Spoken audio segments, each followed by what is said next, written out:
পদতলে পিষ্ট করে টিকে থাকতে পারে না। জনগণের শক্তি সর্বোচ্চ শক্তি। এই শক্তির পরিমাণ অপরিসীম।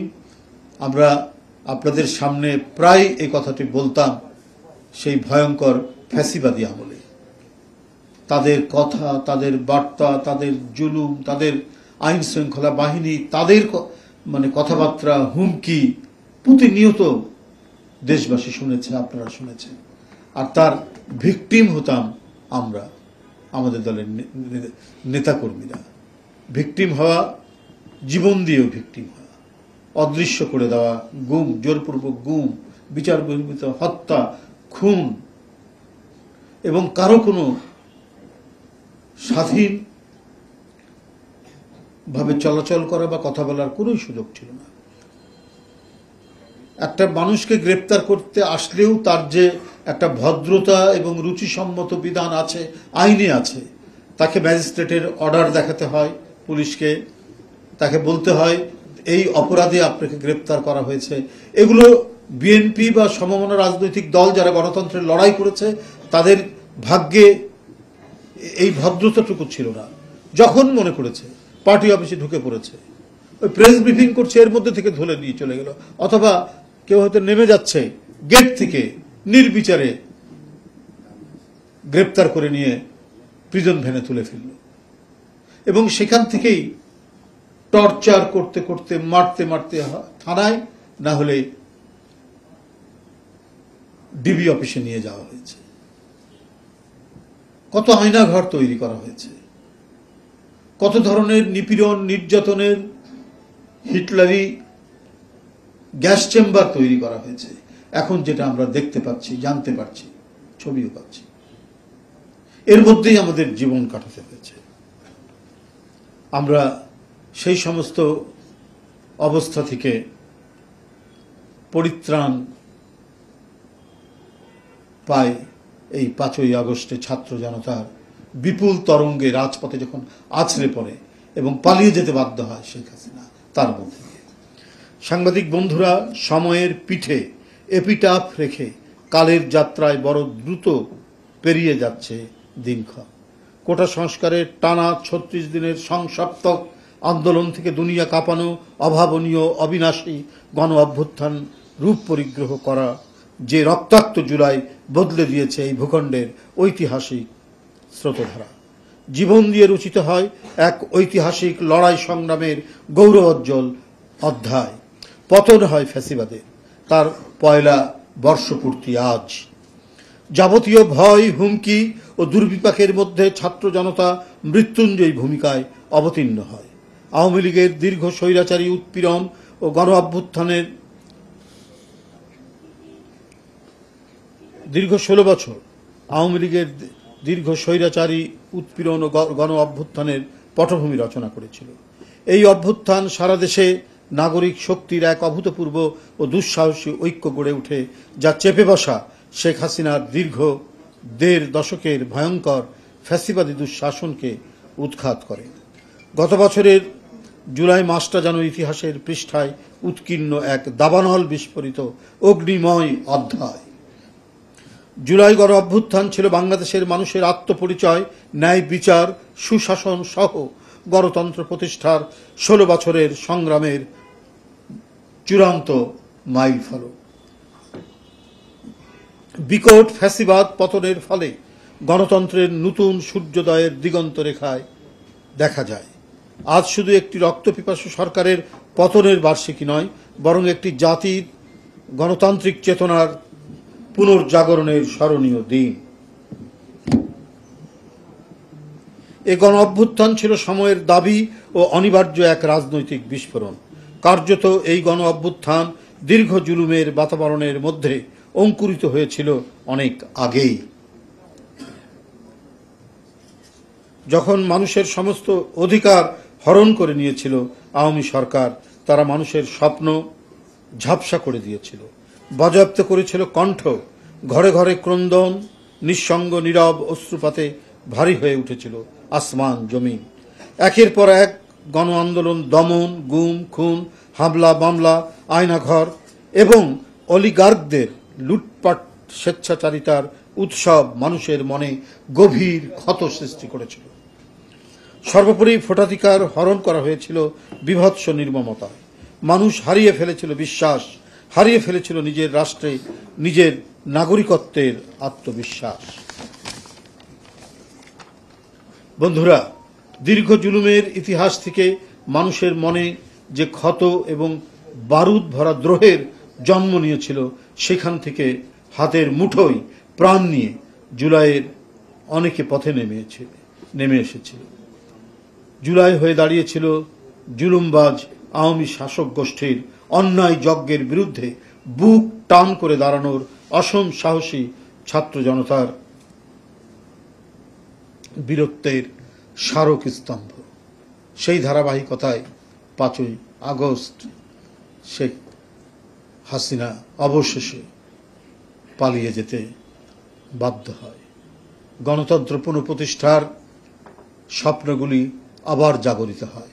আবার আমরা অবাধ সুষ্ঠু নির্বাচন এবং সত্যিকার জনগণের প্রতিনিধিত্বমূলক সরকার, জবাবদিহিমূলক সরকার প্রতিষ্ঠা যে বাতাবরণ তৈরি হয়েছে, সেটিকে এখন বাস্তবায়ন করা আমাদের সকলেরই মৌলিক দায়িত্ব। সব মিলিয়ে কিছুক্ষণ আগে জাতির উদ্দেশ্যে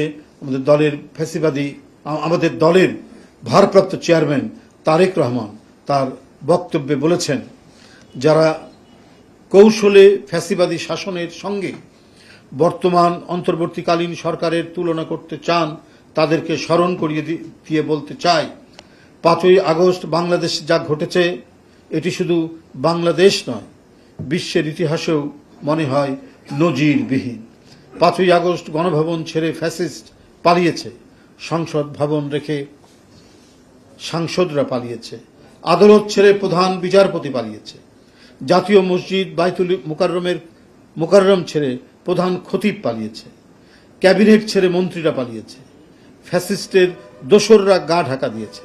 তাদের উদ্বেগের বিষয় হচ্ছে পলাতক এই ফ্যাসিস্ট চক্রের মনে এখনো কোনো অনুতাপ অনুশোচনা নয়। যারা জনতার এই বিপুল তরঙ্গ এবং উত্তাল স্রোত দেখে একের পর এক পালিয়েছে, এই যে যাদের কথা উল্লেখ করলাম, বাইতুল মুকাররমের খতিব, ক্যাবিনেটের মন্ত্রীরা, অনেক সচিবরা, প্রধান বিচারপতি এবং অন্যান্য বিচারপতিরা, এরা প্রত্যেকেই হাসিনার দোসর ছিলেন। হাসিনার রক্তপিপাসু যে দুঃশাসন, সেই দুঃশাসনকে এরাই প্রলম্বিত হতে সুযোগ সৃষ্টি করেছিল। কিন্তু সেদিন আর কেউ তার পাশে থাকেনি। শেখ হাসিনা চলে গেছেন, তার দলের সকল নেতা কর্মী, অন্যান্য সহযোগীদের ফেলে রেখে শুধুমাত্র নিজের আত্মীয় স্বজনকে নিয়ে তিনি পালিয়েছেন। দেখুন, উনার আত্মীয় স্বজন কেউ কিন্তু ধরা পড়েনি।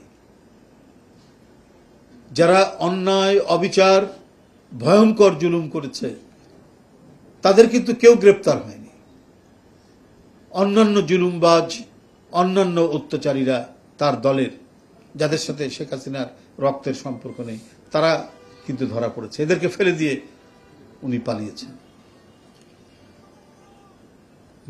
বন্ধুরা, বিএনপির ভারপ্রাপ্ত চেয়ারম্যান তারেক রহমান দেশের গণতন্ত্রকামী জনগণের প্রতি আহ্বান জানিয়ে বলেছেন, কেউ আইন নিজের হাতে তুলে নেবেন না, মব ভায়োলেন্সকে উৎসাহিত করবেন না, নারীর প্রতি সহিংস আচরণ করবেন না, অন্যের স্বাধীনতার প্রতি শ্রদ্ধাশীল থাকুন। শেখ হাসিনার পতনের দিন থেকে আমরা জেলে, সেখানে আমরা তার বার্তা পেয়েছি যে আপনারা জেলখানা থেকে বাইরে নেতাকর্মীদের মধ্যে যোগাযোগ করার চেষ্টা করুন এবং সবাইকে শান্তি থাকতে বলুন। কেউ যেন বিশৃঙ্খল আচরণ না করে, কেউ যেন কারো বাড়িতে আক্রমণ না করে, কেউ যেন কোথায় কোনো প্রতিষ্ঠানে হামলা না করে। আমরা কারাগারের ভিতর থেকে চেষ্টা করেছি যে সবাইকে নিবৃত করার জন্য। ওখান থেকে যার যার মোবাইল নাম্বার নেওয়া সম্ভব হয়েছে তাদেরকে আমরা কথা বলেছি যে তোমরা শান্ত থাকো, কেউ উচ্ছৃঙ্খল আচরণ করবে না, কেউ কোনো লুটপাট এবং অন্য কাজের সাথে থাকবে না। এখানে আমরা যারা সেই সময় যারা আমরা নেতৃবৃন্দ যারা ছিলাম, মানে অন্যান্য প্রায় তো অনেকেই, আমির খসরু মাহমুদ চৌধুরী, আমানুল্লাহ আমান, শহীদুদ্দিন চৌধুরী অ্যানি, আমাদের উত্তর দক্ষিণের আহ্বায়ক মজনু এবং আমিনুল সহ, তারপরে আমাদের বাবুল ভাই ঢাকা বিভাগের সম্পাদক, সাংগঠনিক সম্পাদক, আমাদের অনেকেই, সুলতান সালাউদ্দিন টুকু, ডাক্তার রফিক, তারপরে অনেকেই আমরা তখন কারাগারের মধ্যে, আর অসংখ্য ছাত্র নেতা, যুব নেতা, অসংখ্য নেতাকর্মীরা কারাগারে। কিন্তু হ্যাঁ, আমাদের তেজারার মিল্লাত ভাই, সবাই আমরা কারাগারে, এবং কারাগারের ভিতর থেকে আমরা এটি বাইরে আমরা যোগাযোগ করে সবাইকে নিবৃত্ত হওয়ার আহ্বান করছি। এটা সেদিন থেকেই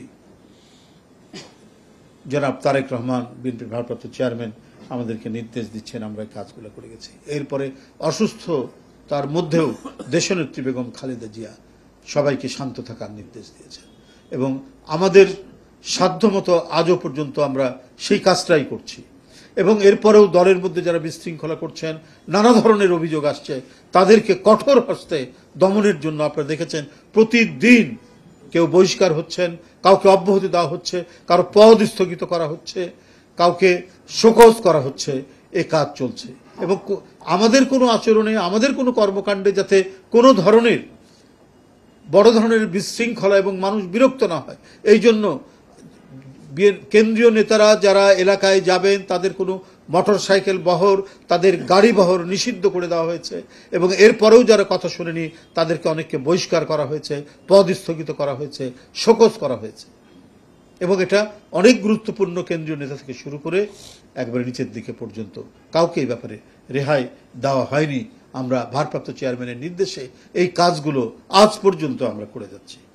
বন্ধুরা, তিনি আরও বলেছেন, মায়ের চোখে বাংলাদেশ যেমন আমরা তেমন একটি বাংলাদেশ, মায়ের চোখে বাংলাদেশ যেমন আমরা তেমন একটি বাংলাদেশ গড়তে চাই, যেখানে দল, মত, ধর্ম, বর্ণ নির্বিশেষে বিশ্বাসী, অবিশ্বাসী, সংশয়বাদী প্রতিটি সন্তান, প্রতি মানুষ নিরাপদে থাকবে। আজ এবং আগামীর প্রতিটি 5ই আগস্ট হয়ে উঠুক গণতন্ত্র, সুশাসন প্রতিষ্ঠা আর মানবিক মানুষ হয়ে ওঠার অঙ্গীকারের দিন, বলেছেন জনাব তারেক রহমান। এই সুমহান অঙ্গীকারের বাস্তবায়নের দীর্ঘ যাত্রায় আমি এবং আমার দল বিএনপি দেশের সকল গণতন্ত্রকামী জনগণের সমর্থন এবং সহযোগিতা আশা করছি। উনি কিছুক্ষণ আগে বক্তব্য রেখেছেন আরো বড়, আমি তার কিছু অংশ আপনাদের সামনে পড়ে শোনালাম, গুরুত্বপূর্ণ অংশগুলো। বন্ধুরা আমার, আপনারা জানেন জুলাই আগস্ট গণ অভ্যুত্থান, শোক ও বিজয়ের বর্ষপূর্তি পালন কমিটি করা হয়েছিল, যার প্রধান ছিলাম আমি এবং সদস্য সচিব আমাদের গণশিক্ষা বিষয়ক সম্পাদক প্রফেসর মুর্শেদ হাসান খান। তিনি দেশের বাইরে গিয়েছেন বিশেষ কাজে। আমরা একটি কর্মসূচি, মাসব্যাপী একটি কর্মসূচি গ্রহণ করেছিলাম, যেটি আপনাদের সামনে আমরা উপস্থাপন করেছিলাম।